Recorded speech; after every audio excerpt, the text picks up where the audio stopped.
Vijay. I am here with a new topic, combination or propagation of errors.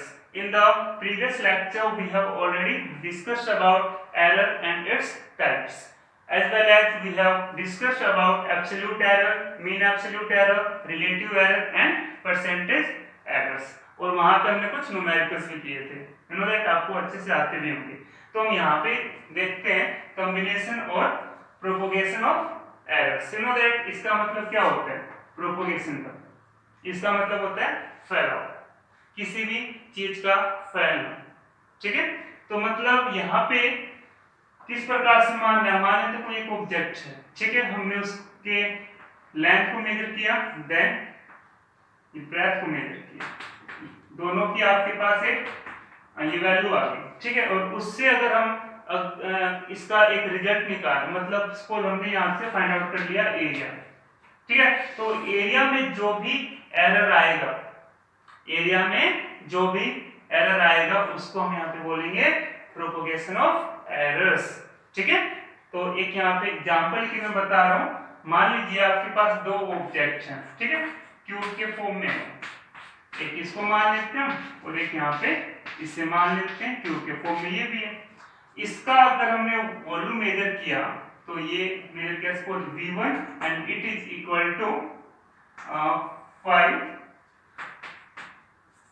Metre cube plus minus 0.2। ठीक है, और इसको जब हमने मेजर किया तो इसका वॉल्यूम आया V2 is equal to 8 metre cube plus minus 0.6। ठीक है, ये है आपके पास दो ये वैल्यू। ठीक है, जो आपके पास ये कॉम्बिनेशन ऑफ एरर होता है उसमें जो रिजल्ट हम निकालते हैं वो ये सम से भी निकाल सकते हैं, मतलब ऐड करके भी निकाल सकते हैं, सबट्रैक्ट करके भी निकाल सकते हैं, उसका मल्टीप्लिकेशन भी हो सकता है, डिवीजन भी हो सकता है। तो इन दैट हमारे पास दो यहाँ पे ऑब्जेक्ट है। अगर यहाँ से इसने ये पूछ लिया कि टोटल वॉल्यूम कितना होगा और इनका डिफरेंस कितना होगा विद एरर, तो ये कैसे फाइंड आउट करेंगे? तो ये टोटल वॉल्यूम के लिए हम क्या करेंगे, दोनों को ऐड कर देंगे, मतलब V is equal to V1 plus V2। Now V is equal to V1 आपके पास कितना है 5 मीटर क्यूब, ठीक है, प्लस में अब इसमें देखिए ये वाली जो ये क्वांटिटी दिखा रखी है इसको हम एक साथ में ऐड करेंगे, तो ये हो जाएगा 5 प्लस 8 मीटर क्यूब। ठीक है, और जो ये वाली रहेगी इसको हम एक साथ में ऐड करेंगे, प्लस माइनस 0.2 एंड ये प्लस 0.6 हो जाएगा। ठीक है, अब यहाँ का रिजल्ट क्या आ गया, V is equal to 30 metre cube और प्लस माइनस 0.8। तो इस प्रकार से अगर आपके पास कोई भी दो एरर्स हो तो हम उसको ऐड करके फाइंड आउट कर सकते हैं। इनको अलग करना है और इसके बाद की जो ये वैल्यू लिखी है उसको अलग करना है।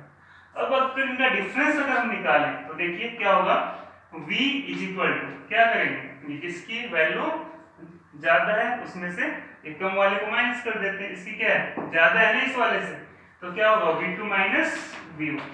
तो अब देखिए हम यहाँ क्या करेंगे, इसमें से इसको माइनस करते हैं, तो ये आ गया 8 माइनस कितना 5 मीटर।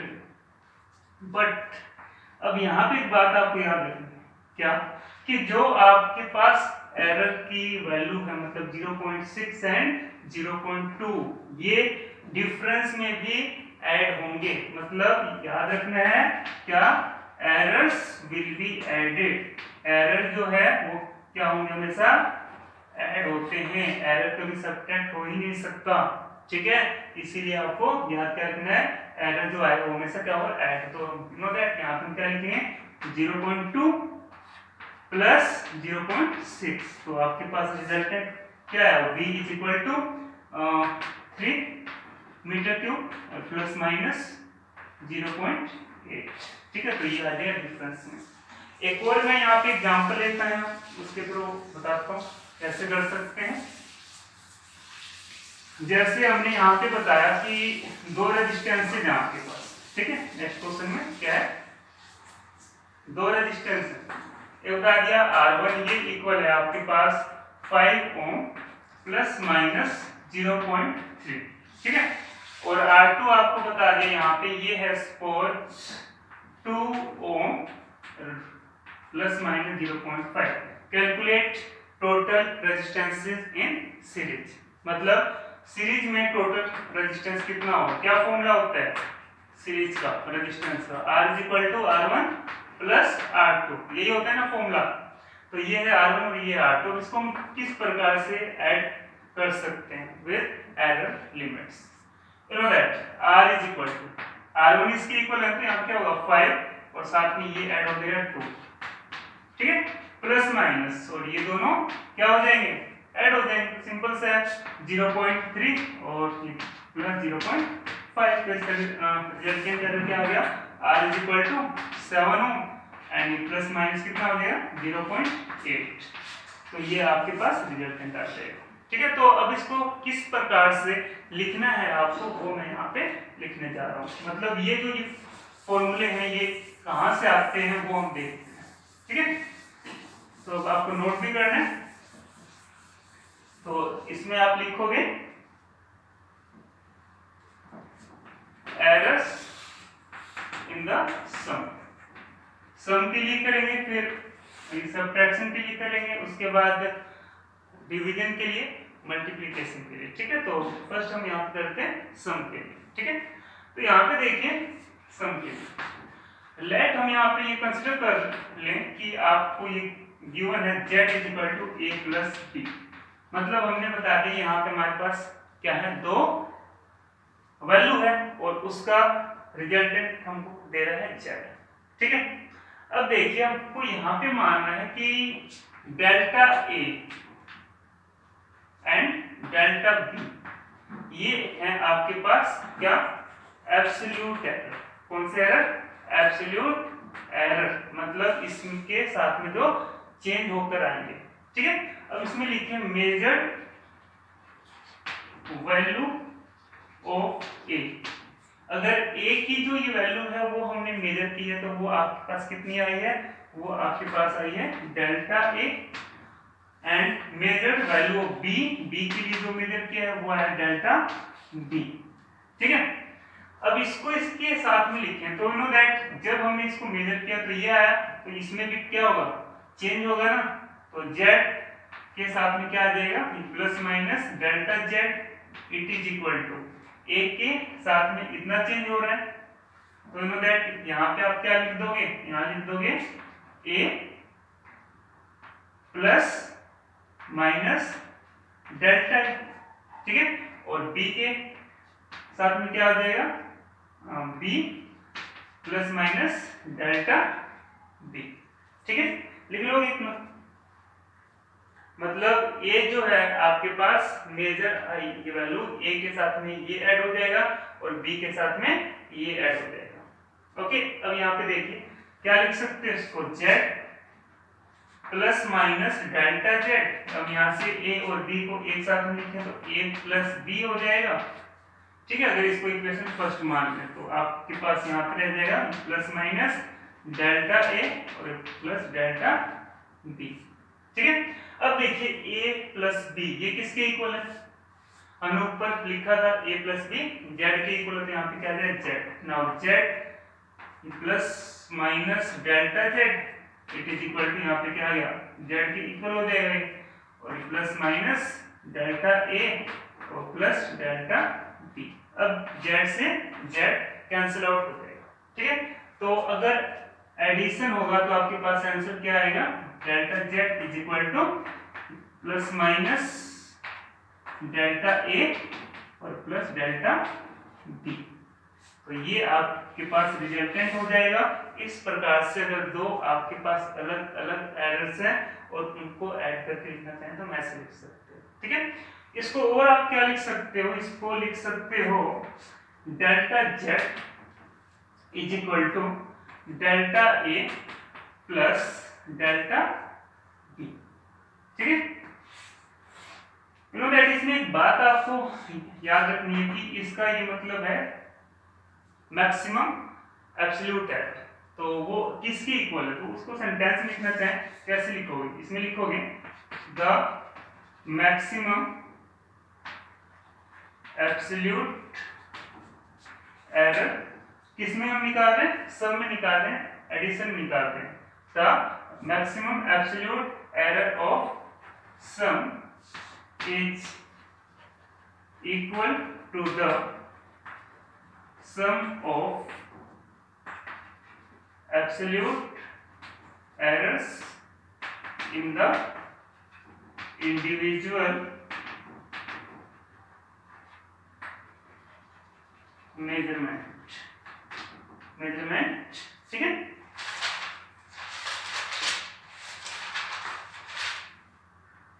ओके, लिख लोगे इतना।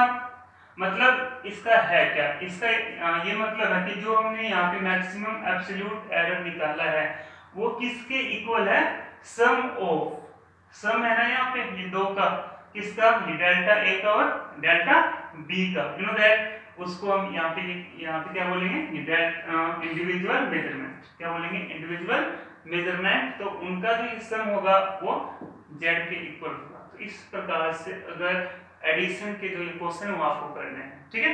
एक और एग्जांपल लेके मैं बता रहा हूँ यहाँ से ताकि आपको समझ में आ जाए, ठीक है।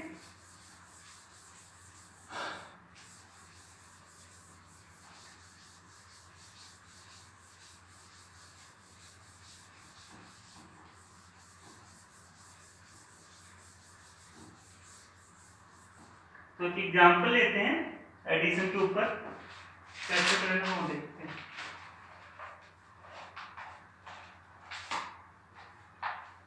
जैसे आपने यहां बता दिया, इन एन एक्सपेरिमेंट, एग्जांपल लिखने से, ठीक है। क्या लिखोगे, in an experiment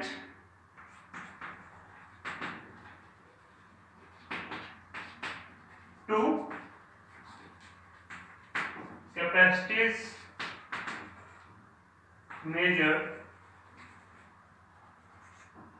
are 1.3 plus minus 0.1 microfarad and 2.4 plus minus 0.2 microfarad, ठीक है। Calculate the total capacities in parallel, ठीक है, with percentage error करना, with percentage error, ठीक है। तो देखिए इसको कैसे सोल्व करना है। यू नो दैट, क्या बता रखा है कि हमने एक एक्सपेरिमेंट किया और उस एक्सपेरिमेंट में आपके पास जो कैपेसिटर होता है, ये 12 का टॉपिक है, अभी आपको बस न्यूमेरिकल बता रखे हैं, यहाँ से आप रखना है क्या है, जो कैपेसिटर है उसकी वैल्यू बता रखी है, एक इतनी है दूसरी इतनी है, ठीक है। तो आपको पैरेलल में टोटल उसका कैपेसिटेंस निकालना कितना होगा। यू नो दैट पैरेलल का फॉर्मूला क्या होता है, Cp = C1 प्लस में C2। तो इसको यहाँ पे हम क्या मान लेते हैं, C1, और इसको क्या मान लेते हैं, C2, ठीक है। नाउ Cp = जैसा कि मैंने स्टार्टिंग में एग्जांपल लिया था उससे ऐड किया था, तो इसको हम क्या कर देंगे, ऐड। तो ये आपके पास Cp इक्वल हो जाएगा C1 प्लस C2 के। नाउ C1 की जगह 1.3 और C2 की जगह क्या आएगा, 2.4, ठीक है। इसको ऐड करना है और इसको अगर हम ऐड करते हैं कितना आता है, ये आ गया आपके पास यहाँ से 3.7। ओके, नाउ अब हमको निकालना है क्या, ये डेल्टा Cp, मतलब जो चेंज हो रहा है, तो जो चेंज होगा उसको हम किस लिखें, डेल्टा से। डेल्टा Cp इक्वल हो गया किसके, आगे हम ये प्लस माइनस दिखा सकते हैं, और प्लस माइनस डेल्टा C1 और प्लस डेल्टा C2। तो आपके पास इसकी जो ये वैल्यू आएगी वो कितनी आएगी, यू नो दैट, ये आपके पास कितना है, 0.1, ठीक है, ये रहा। उसके बाद ये प्लस में क्या है, 0.2, तो ये आपके पास कितना आ गया, 0.3, ठीक है। तो आपके पास यहाँ से जो कैपेसिटेंस को हम लिखेंगे, जो आपके पास इक्विवेलेंट कैपेसिटेंस है Cp, वो इक्वल आ गया, जब हमने इसको ऐड किया तो कितना था, 3.7, ठीक है। और जब हमने इनको ऐड किया तो ये क्या आ गया, प्लस माइनस 0.3। तो हम इसको ऐसे रिप्रेजेंट कर सकते हैं। साथ ही साथ इसमें एक बात और पूछ सकती है कि परसेंटेज एरर भी फाइंड आउट करना है। ठीक है, मतलब जो हमारे पास टोटल ये वैल्यू थी उसमें ये कितने परसेंट एरर आया है, तो वो हम कैसे निकाल सकते हैं। देखिए परसेंटेज एरर के लिए क्या करोगे, जो आपके पास ये वाली आई है वैल्यू मतलब 0.3 और जो ये टोटल थी कितनी थी 3.7 मल्टीप्लाई बाय क्या करते हैं 100। ठीक है, तो जब इसको सोल्व करोगे तो ये कितना आ जाएगा, परसेंटेज एरर यहाँ से आ जाएगा आपके पास 8.1%। ठीक है, तो इसको अगर इस फॉर्म में लिखना चाहें तो क्या लिख सकते हो, Cp = 3.7 और ये परसेंटेज एरर को हम साथ में लिख देंगे 8.1%। ठीक है, तो इस प्रकार से इसके ऊपर जो भी क्वेश्चंस उसमें कर सकते हैं। ठीक है, तो ये था अगर आपके पास दो हो एरर उनको ये सम करना हो तो ऐसे कर सकते हैं। उसके बाद है सब्ट्रैक्शन।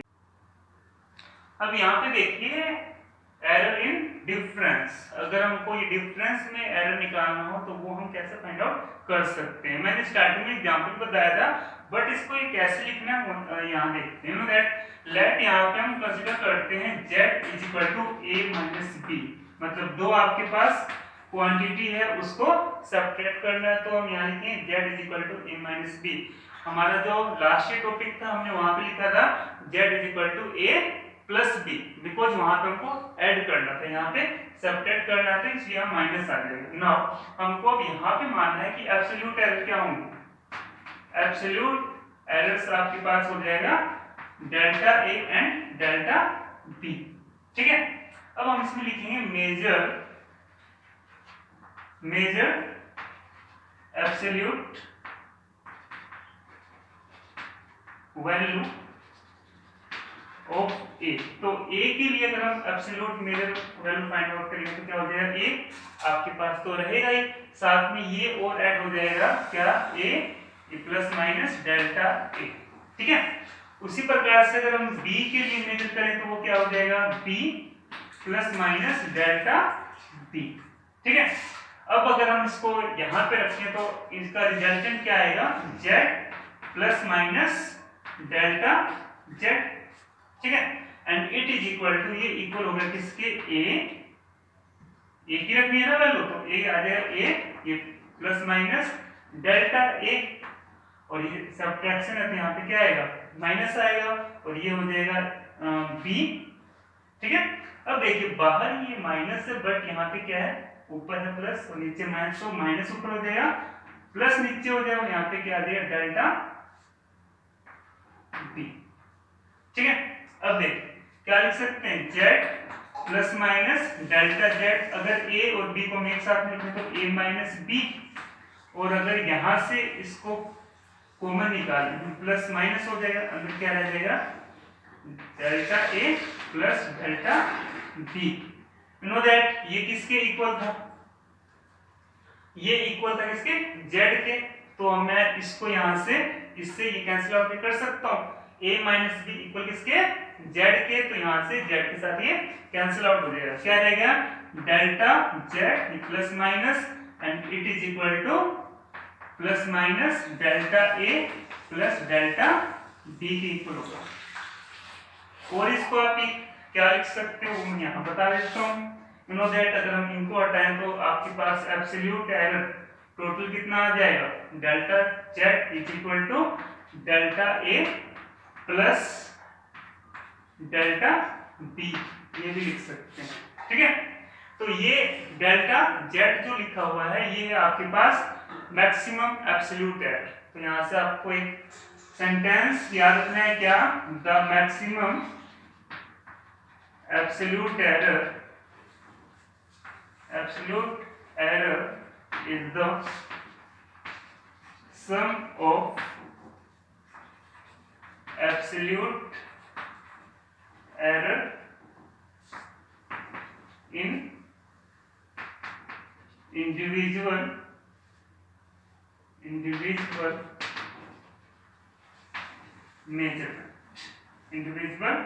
measurement। ठीक है, मतलब हमने यहाँ से बताया कि जो ये वैल्यू निकाल रखी है इसका मतलब क्या है, मैक्सिमम एब्सोल्यूट एरर। ठीक है, वो यहाँ से इक्वल होगा किसके, सम ऑफ इंडिविजुअल मेजरमेंट, जो हमने इंडिविजुअल मेजरमेंट फाइंड आउट कर रखे हैं। तो यू नो दैट इसमें भी अगर देखें, मैं एक आपको एग्जांपल बताया था कि इसमें जो एरर आएगा वो क्या होगा, ऐड होगा, चाहे वो ये सबट्रैक्शन का ही क्यों ना हो। ठीक है, तो इस पे हम एक एग्जांपल लेते हैं, वहां से करते हैं, तो इतना नोट कर लें।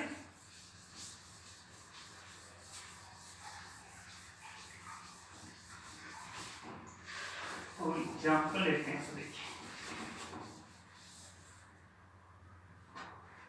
एक क्वेश्चन बता रखा आपको यहाँ पे, the temperature of two bodies, क्या लिखेंगे, क्वेश्चन है, नोट कर लेना, the temperature of two bodies measured by a thermometer are T1 is equal to 40 degree Celsius plus minus 0.2 degree Celsius and T2 is equal to 50 degree Celsius plus minus 0.5 degree Celsius। ये आपके पास calculate करना है, calculate the temperature difference, temperature difference कितना होगा ये बताना है। ठीक है, तो देखिए सोल्यूशन क्या, डिफरेंस बताना है, इस ये आपके पास T1 और ये है T2। यू नो दैट इसकी वैल्यू क्या है, ज्यादा है इस वाले से, तो हमने क्या करना है, डिफरेंस निकालने के लिए क्या करेंगे, टेम्परेचर डिफरेंस कितना होगा, T2 माइनस T1 हो जाएगा ना, माइनस करना है तो सिंपल यहाँ पे क्या आ जाएगा, यहाँ पे आ जाएगा आपके पास 50 माइनस 40 डिग्री सेल्सियस।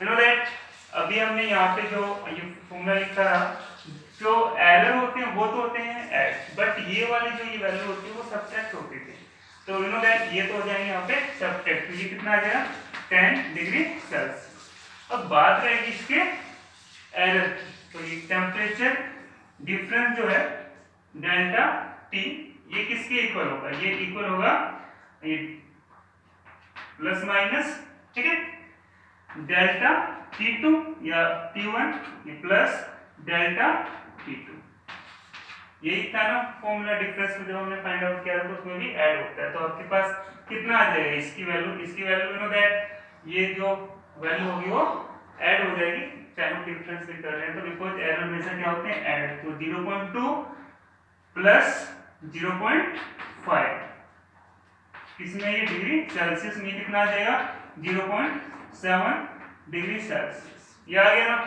अब इसको हम कैसे लिख सकते हैं, know that temperature difference find out करना था, so temperature difference is equal to क्या लिखोगे आप, यहाँ लिखेंगे 10 डिग्री सेल्सियस प्लस माइनस कितना आया 0.7 डिग्री सेल्सियस, तो ये आपका आंसर हो जाएगा। ठीक है, सिंपल है, ऐसे आप इसे नोट कर लीजिए। इसके बाद एक और एग्जांपल लेते हैं,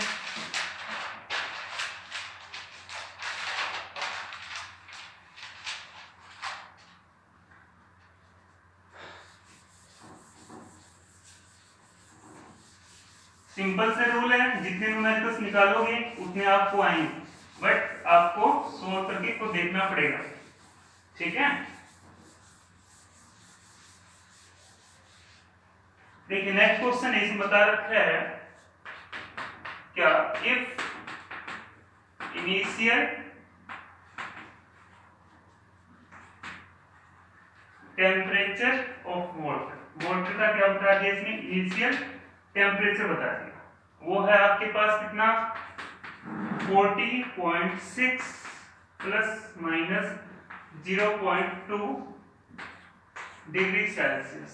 ठीक है, उसके बाद इसने बता दिया फाइनल टेम्परेचर ऑफ वाटर, ये बता दिया इसने 0.3 प्लस माइनस 0.3 डिग्री सेल्सियस। ठीक है, अब फाइंड करना है क्या, find the rise up in temperature with proper limit, with proper limit। ठीक है, तो ये आपके पास क्वेश्चन है। तो अब देखिए इसे हम कैसे कर सकते हैं। ये है आपके पास इनिशियल टेम्परेचर और ये क्या है, फाइनल टेम्परेचर। ठीक है, राइज अप मतलब ये कितना इंक्रीज हुआ, तो सिंपल सी बात है, यहाँ पे हम डिफरेंस करेंगे। मतलब स्टार्टिंग में वैल्यू इतनी थी, बाद में इतनी होगी, तो ये कितना राइज हुआ, तो क्या करना पड़ेगा, डिफरेंस करना पड़ेगा ना।